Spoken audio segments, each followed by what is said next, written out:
Good morning. Welcome to Cause, Creating and Understanding Self-Empowerment.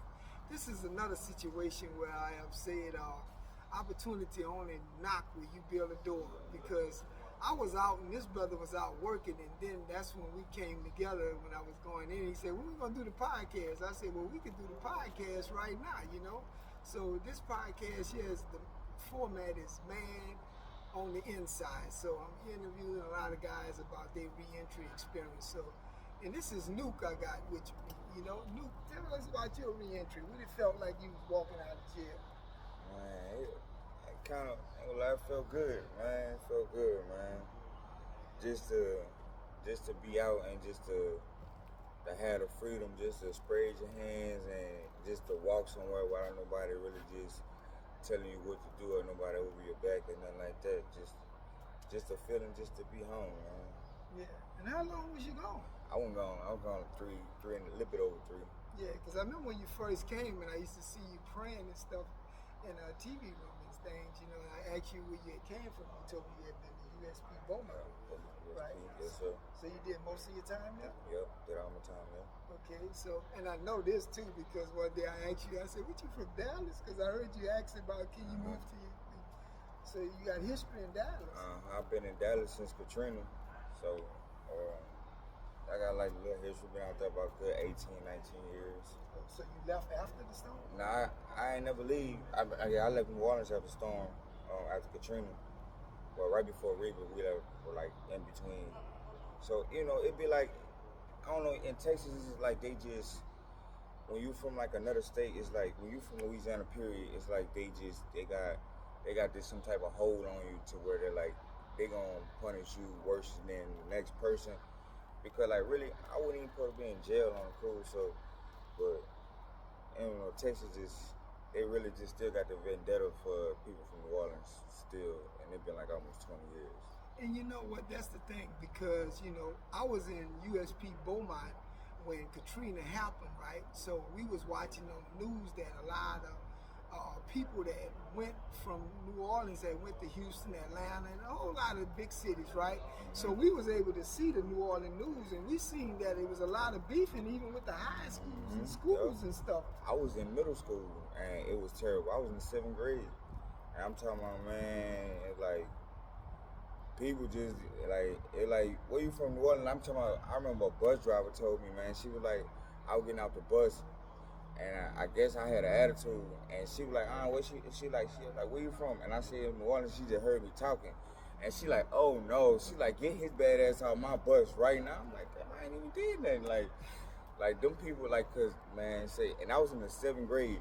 It's like, whatever the elders came down here and did, you know what I'm saying? When they did what they did after Katrina, it trickled down to everybody. I don't care if you was 2 or 3 years old, it affected you too.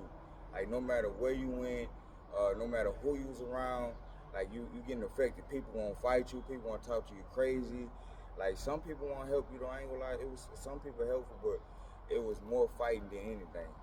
It's like, you have to fight. You have to fight for your spot, like, in the country that you are from. And it was crazy. And the thing that was so bad about it was being called a refugee in your own country. Like, how can you be a refugee in your own country? That was bad too, bro. And you know what? And that comes to mind because my little daughter and all of them, they wind up going to Atlanta. Mm-hmm. And my baby daughter was in elementary school. And she told me about how that was going on with them, even in elementary school. Mm-hmm. And she even used the term where they was calling calling y'all refugees and stuff, So a lot of people right now probably they're going to listen to this and see this podcast, they can identify with that. Because a lot of them, I still got people right now, just like you, went to Houston and never came back. You know what I'm saying? So like I said, we wind up seeing a lot of it on the news, whereas it was going on. And I know even they was talking about even dividing the high school, where it be a New Orleans high school. It was bad, man. It was bad, man. It was 2005. But I ain't gonna lie, it was fun, though. Yeah. It definitely was fun. You know what I'm saying? But it was bad at the same time. It was a new experience. The experience was like it was kind of traumatic, you know what I'm saying, but at the same time it was kind of good too. We enjoyed ourselves. I mean, shoot. So now your kids growing up. Yeah, my kids, I bring my kids out here all the time, though. So they know they're native New Orleans. Okay, I got all my people out here, mom, dad, aunts, uncles, cousins, all my stuff. So I see you be going out for work. What kind of job you got? Yeah, I cook now. I cook IHOP, trying to find me a second job cooking, or I have one lined up. But, well, I have from this podcast, I have seen people got a job, say the same thing. So somebody might call in and ask me, I got a job for this guy, right. and things. So, what you plan to do when you get out? You going back to Houston or staying here? I don't really know. I'm thinking about going to Dallas, to be true, to be honest. So you think it's better there? I mean, here, opportunity-wise, because, like, I'm telling you, like, it's different. Like, opportunity here is kind of better, but out there it's like you got a little bit more lavish lifestyle you can live. Like, you know what I'm saying? You can enjoy yourself a little bit better. Like, I feel like there it's like you can go there and be safe type stuff. You know what I'm saying? Like, New Orleans, you can't do that. Like, you can't walk around dripping in like $30,000, $40,000, $50,000 worth of jewelry and just be safe. Like, that's impossible every day. You know what I'm saying? And it's harder to hide with it. Because it's so small. Okay?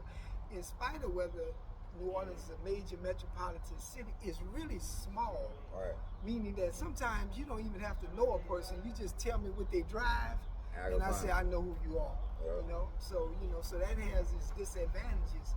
And not only that, New Orleans is more homicidal. Right.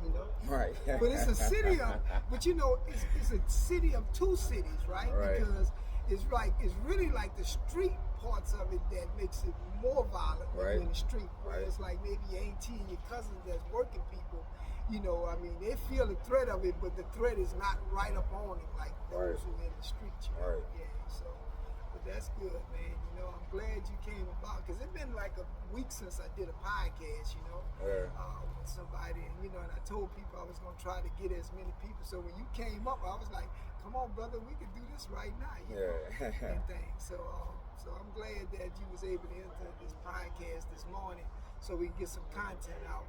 But it's almost that time where they're gonna call because it's almost 8:00. They're gonna call. Are your name on the parole thing tomorrow? Yeah. Probation? Yeah, they called me and told me about the probation people coming in. And I don't get there. Y'all want me to come talk to this man, and he interrupt my money. Like, I ain't trying to talk to him until I get out. Yeah, they told me at 9:30, but I heard them call a bunch of people, and I asked them what that was. And I know you've been around here, just as long as I have, so that's why I asked you if that is.